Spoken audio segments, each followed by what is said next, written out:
I'm Ina Laughing Winds from Sexual Solutions, and my website is spiritualsexuality.com. And I'm here today to talk to you about the importance of oral sex. Depending upon what generation you were raised in, depending upon what religion or how your parents raised you, there is still an amazing amount of people who consider oral sex to be dirty, something that you do not do, that sex is something that is still for the procreation of the species. It's still for making babies. And so I want to share with you that in this day and age, when we can take a shower, when we can scrub ourselves, when we can be lickety-splickety clean, that oral sex is something that you can introduce to your partner if they are not comfortable with it. Now, just a warning, and if you have a partner that does not enjoy oral sex or has some of those limitations, that box of limitations, more than likely, unless she or he really wants to open themselves up and learn the beauty of oral sex, they will do it for you, but it will not become a natural part of how they enjoy making love. And so maybe the first couple of years there may be some attempts at oral sex, but then after that it will drop out of their sexual vocabulary, and you will be limited to lovemaking with intercourse and kissing. So be very clear if you are looking, if you are dating someone or considering marriage, if their sexual desires are different than yours, if their sexual exploration and expansiveness is different than yours, if you love oral sex, find someone who loves oral sex with you. If you do not love oral sex, if you have issues about it and you want to learn about it, there is many ways for you to learn, and this is one way. First of all, oral sex is something that's very, very intimate. And the sensations and the feelings that we experience when giving as well as receiving are very passionate and open the heart space. And so if you decide that you want to give oral sex to your partner, it should be something that's fun for you. It should be, if you're a woman giving oral sex to a man, his tequila, his cough becomes your play toy. And you need to be gentle. You need to find out if his scrotum, his balls are sensitive, if he enjoys touching, or if they're not too sensitive and he enjoys you licking and touching them in a more firm, playful way. So you do not want to give head where your jaws are tired, or it becomes a job, it becomes a work, you're trying to get him off. Oral sex is not about getting each other off. Oral sex is about having fun with the genitals, bringing pleasure to your partner, bringing sensations to each other that you would not experience through intercourse. And so this playful modality, this playful mental set is very important. If at any point during your giving, men, if your neck starts getting tired, because for us women, we can enjoy oral sex for a half hour, an hour. Well, if you're in an awkward position, your neck is going to get sore. You know, you can be exhausted trying to get her off. No one can get another person off. It's my responsibility as a woman to bring myself to orgasm. It's your responsibility as a man to bring yourself to ejaculation and orgasm.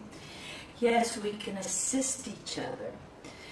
But men, if your neck is hurting, this is not good. So anytime you are enjoying oral sex and it goes from enjoyment to work, you need to stop. You need to share with your partner to let them take it in hand. Let the woman self-pleasure and you move up and maybe kiss her and manipulate and play with her breasts. Women, ask the man to take it in hand, move up, let him suck on your breast, kiss his neck, bite his ears. It should always be fun. Now, one of the things about ejaculation is that a man's ejaculative fluid, just like a woman's fluid, tastes different, depending upon if we're healthy or not, depending upon what we've eaten. So the food, if we eat spicy food or some kind of food that is different than our normal diet, it's going to affect our ejaculative fluids or our vaginal fluids. So one of the things I always recommend for ladies is I call it the dipstick. If you have any concern, you want to wash yourself, you want to be clean with good soap and water, and then go ahead and slide your own finger inside yourself, smell yourself, lick yourself. How do you taste?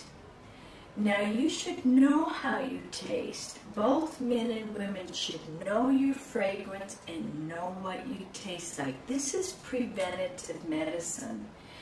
Because if you're starting to have a vaginal infection or if there's any kind of a prostate problem, you're going to know it first because your ejaculative, your fluids are going to taste different and smell different.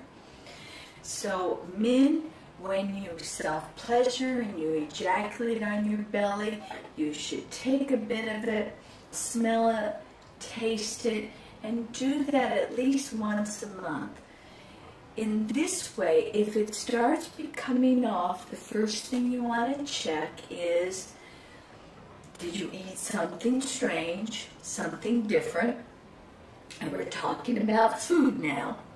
So if you ate something of spiciness, then that might be the cause for the smell or the taste being off. So in a couple of days, taste yourself again. If you're still off in a week's time, go to the urologist, go to the doctor, let him know that you think something's off and you want to